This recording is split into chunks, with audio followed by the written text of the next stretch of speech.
Hello bachcho, let's see this question. The question says that ABCD is a rhombus in which altitude from D two side AB bisects AB. Find the angles of the rhombus. So बच्चों इस question में जो की concept use होने वाला है वो है number one congruence of two triangle and second की कॉन्सेप्ट बच्चों की को interior angles are supplementary. So बच्चों ये दो की कॉन्सेप्ट का यूज होने वाला है इस क्वेश्चन को सॉल्व करने में. सो नाउ अब हम लोग बच्चों एक रोम्बस बनाते हैं.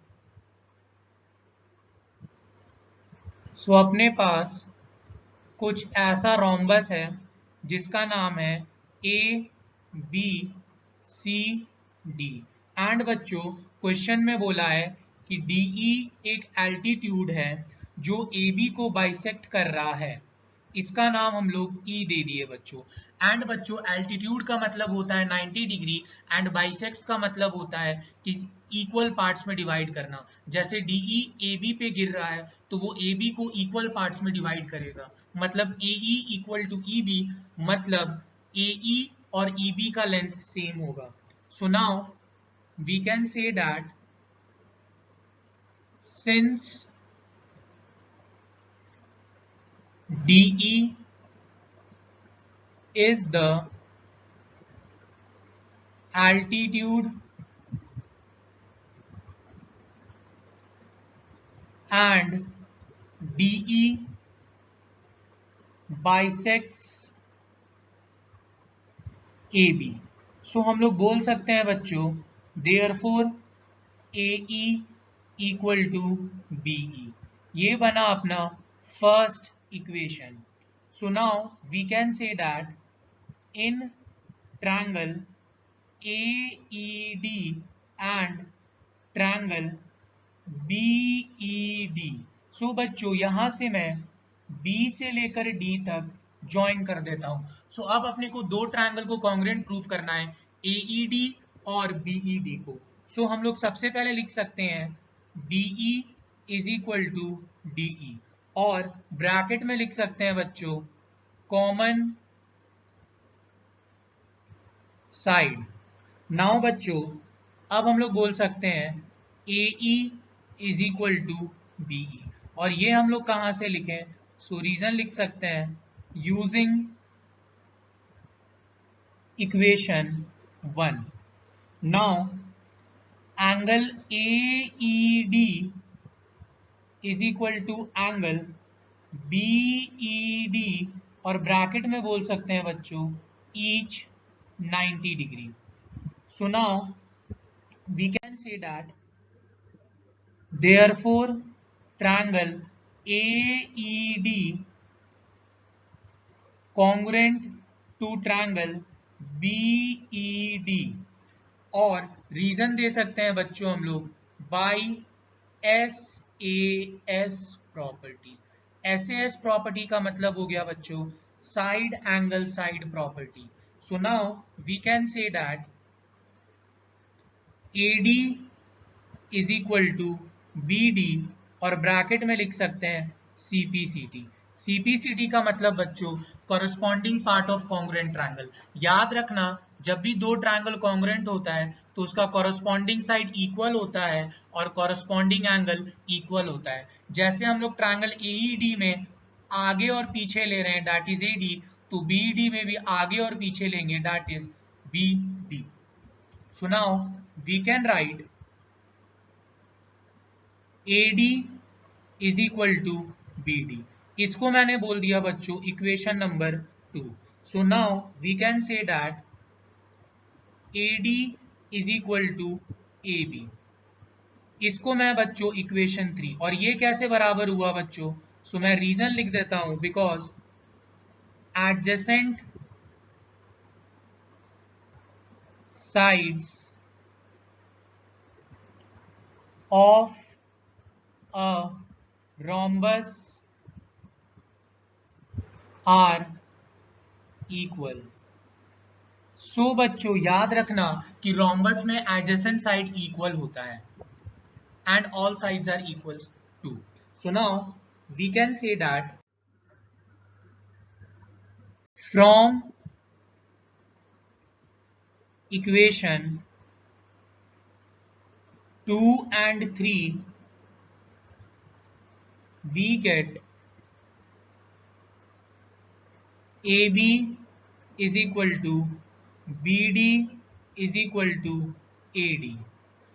So now bachcho we can say that therefore triangle ABD is an equilateral triangle. So बच्चों किसी भी ट्रायंगल में अगर तीनों साइड इक्वल होता है तो वो ट्रायंगल इक्विलेटरल ट्रायंगल हो जाता है. So now we can say that since triangle ABD is an equilateral triangle, therefore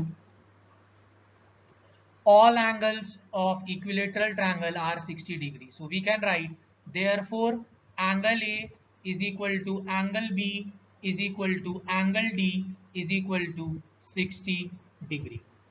So now bachcho we can say that since angle A is equal to 60 degree, so we can write angle A is equal to angle C is equal to 60 degree. और reason हम लोग दे सकते हैं बच्चों कि opposite angles of a rhombus are equal. So बच्चों opposite angle rhombus का इक्वल होता है तो हम लोग बोल सकते हैं angle A equal to angle C. So now बच्चों we can say that angle B plus angle C is equal to 180 degree. That is co-interior angles are supplementary. Co-interior angles are supplementary. So now बच्चों we can write angle B plus 60 degree is equal to 180 degree. So we can write angle B is equal to 180 minus 60 degree. So now angle B is equal to 120 degree. So now बच्चों अब हम लोग बोल सकते हैं कि since angle B is equal to 120 degree, therefore angle B is equal to angle D is equal to 120 degree. और यहाँ पे भी रीजन हम लोग दे सकते हैं बच्चों कि opposite angles of a rhombus are equal. So बच्चों अपोजिट एंगल्स रोम्बस का इक्वल होता है.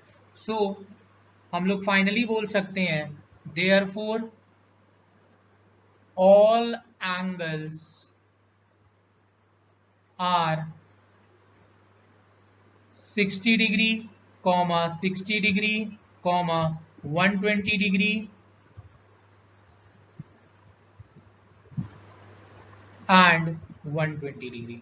सो बच्चों इस क्वेश्चन के लिए फाइनल आंसर है all angles are 60 degree, 60 degree, 120 and 120. Hope you guys understood it well. Best of luck. Thank you.